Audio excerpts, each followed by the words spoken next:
ఇక్కడ మనం ఇంకా వీటి గురించి చూసుకున్నట్టయితే మోర్ దాన్ వన్ ఫిగర్లో మోర్ దాన్ వన్ యాక్సెస్ అంటే యాక్సెస్లో ఒకటి కన్నా ఎక్కువ ఎలా యాడ్ చేయొచ్చో చూద్దాం. సో దాని పర్పస్ మనం ఏం తీసుకుందాం అంటే ఇక్కడ వరకు డేటా కామన్ కాబట్టి ఈ డేటాను తీసేసుకుంటున్నాను. ఓకే, సో మనకు ప్లాట్ అనేది డిఫైన్ అయింది. నేను ఇప్పుడు ఏం చేస్తున్నానంటే యాక్సెస్ 2 అనే యాక్సెస్ని కూడా తీసుకుంటున్నాను. Access 2 equals to so fig1 dot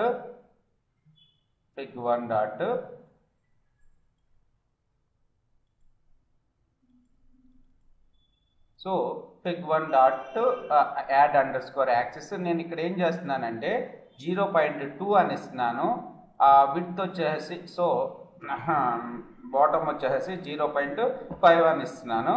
height width and హైట్లో వచ్చేసి 0.4 40% అండ్ 0.6 అని ఇస్తున్నాను. ఇప్పుడు చూడండి అవుట్పుట్ మనకి ఏ విధంగా డిస్ప్లే అవుతుందో. యాక్సెస్ 2కి కూడా మనం ప్లాట్ని డిఫైన్ చేసుకుందాం.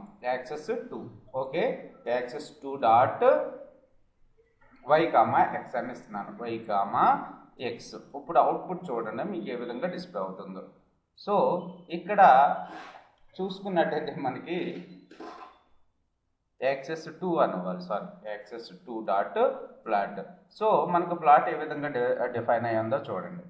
ఏంటి ఇది ఎలా వచ్చింది అంటే ఇప్పుడు మనకి యాక్సెస్ 2 యాక్సెస్ 1 వరకు మనకు ఓకే కదా, మనకేం ప్రాబ్లం లేదు. యాక్సెస్ 1 అనే యాక్సెస్ వల్ల మనకి ప్రాబ్లం ఏమీ లేదు. ఓకే, మనకి క్లియర్గా డిస్ప్లే అవుతుంది. సో దీని యొక్క హైట్ విడ్త్ ఎంత ఉన్నాయంటే మనకి చూడండి ఇక్కడ. సో విడ్త్ వచ్చేసి 0.8, హైట్ ఈక్వల్స్ టు 0.8 వచ్చింది మనకి. ఓకే, తర్వాత ఇందులో మనం సబ్ ప్లాట్ ఈ ఏరియాలో మనం ఇంకో ప్లాట్ని డిఫైన్ చేసుకోవాలి. ఇలా ప్లాట్ని డిఫైన్ చేసుకునేటప్పుడు యాక్సెస్ 2ని ఇస్తున్నాను. Access 2 dot plot equals to y, x, blue అని ఇద్దాం. బ్లూ కలర్ ఇద్దాం ఇక్కడ బి రైట్. సో 0.2 అంటే ఏంటంటే ఇక్కడ నుంచి ఒక్కసారి అవుట్పుట్ చూడండి మీకు అర్థమవుతూ ఉంటుంది. ఇక్కడ నుంచి ఎంత హైట్లో ఉంది 0.2. ఇక్కడ 0.4 అని ఇచ్చి అవుట్పుట్ చూద్దాం ఒకసారి ఏ విధంగా. 0.4 అంటే మనకి లెఫ్ట్లో 0.4 పొజిషన్కి వచ్చేస్తుంది. సో ఇక్కడ 0.1 అని ఇస్తున్నాను. 0.1 అంటే ఎక్కడి నుంచి డిస్ప్లే అవుతుంది. ఓకే, ఇక్కడ నుంచి పైకి 0.1కి వెళ్ళిపోయింది. ఇక్కడ 0.0 అని ఇస్తున్నాను. ఎక్కడి నుంచి డిస్ప్లే అవుతుందో చూడండి.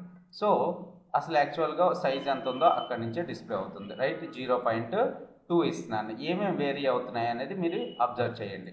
0.2 అని ఇచ్చాను. రైట్, సో మనకి ఇక్కడ నుంచి లెఫ్ట్లో 0.2 పిక్సెల్ వరకు మనకి వచ్చింది. రైట్, తర్వాత 0.1 అని ఇస్తున్నాను. ఇది ఏమేమి వేరీ అవుతుందో చూడండి.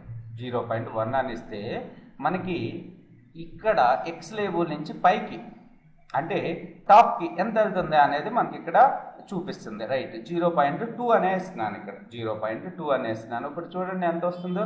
సో కింద నుంచి 0.2% వరకు పైకి వెళ్ళింది మనకి. రైట్, సో ఇక్కడ 0.2 అని ఇస్తున్నాను. ఏది వేరే అవుతుందో చూడండి. అంటే మనకి విడ్త్ అనేది వేరే అయిపోయింది. రైట్, 0.9 అని ఇస్తున్నాను. ఇప్పుడు మనకి ఏమొస్తుందో చూడండి. విడ్త్ అనేది పెరిగిపోయింది లోపల ఉన్న యాక్సెస్ 2కి. సో ఇక్కడ 0.4 అని ఇస్తున్నాను. ఇప్పుడు చూడండి క్లియర్గా మనకి పైకి వస్తుంది. ఇంకా కొద్దిగా హైట్ అనేది తగ్గించుకుందాం మనం. 0.5 అని ఇస్తున్నాను. 0.5 అని ఇస్తే మనకి ఏ విధంగా డిస్ప్లే అవుతుంది. ఇక్కడ మనం విడ్త్ని కూడా కింద నుంచి పైకి పెంచుతాం. 0.4కి పెంచుదాము. సో తర్వాత హైట్ అనేది తగ్గిద్దాం కొద్దిగా. 0.3 ఇస్తున్నాను. ఓకే, చూడండి ఇప్పుడు మనకి క్లియర్గానే వచ్చింది కదా. సబ్ప్లాట్ అనకూడదు, దీన్ని ఒకటే ఫిగర్లో 2 యాక్సెస్ని ఏ విధంగా మనం ప్రింట్ చేయాలి. 2 యాక్సెస్లు మనం ప్రింట్ చేసుకున్నాం. 2 ప్లాట్స్ని మనం ప్రింట్ చేసాం. అప్పుడు నాకు ఏం కావాలంటే లోపల ఇన్నర్ ఉన్న యాక్సెస్కి అవుటర్ ఉన్న యాక్సెస్కి లేబుల్స్ కావాలి మనకి. ఓకే, లేబుల్స్ ఎలా తీసుకుంటాం మనం?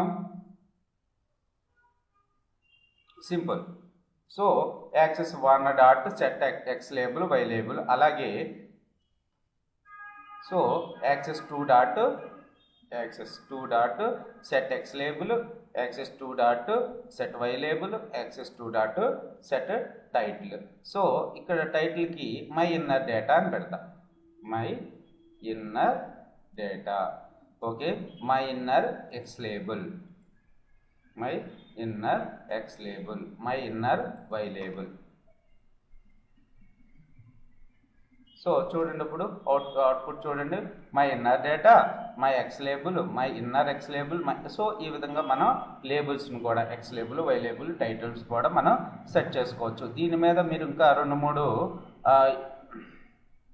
డేటాలు తీసుకున్నాం. యాక్చువల్గా మనం ఏం తీసుకున్నాం, ఎక్స్కి లిన్ స్పేస్ తీసుకున్నాం. అలా కాకుండా మీరు ఇంకా సపరేట్గా డేటా తీసుకోండి, గ్రాఫ్స్ని డిజైన్ చేసి చూసుకుంటూ ఉండండి. Okay, thanks for watching this video. Next వీడియోలో ఇందులో సబ్ ప్లాట్స్ని మనం ప్రొసీజర్డ్ ఓరియంటెడ్లో మనం సబ్ ప్లాట్ని ఎలా డిఫైన్ చేసుకున్నాం చూసాం. ఇప్పుడు ఆబ్జెక్ట్ ఓరియంటెడ్లో సబ్ ప్లాట్స్ని ఏ విధంగా డిఫైన్ చేసుకోవాలో చూద్దాం నెక్స్ట్ వీడియోలో. Thanks for watching this video.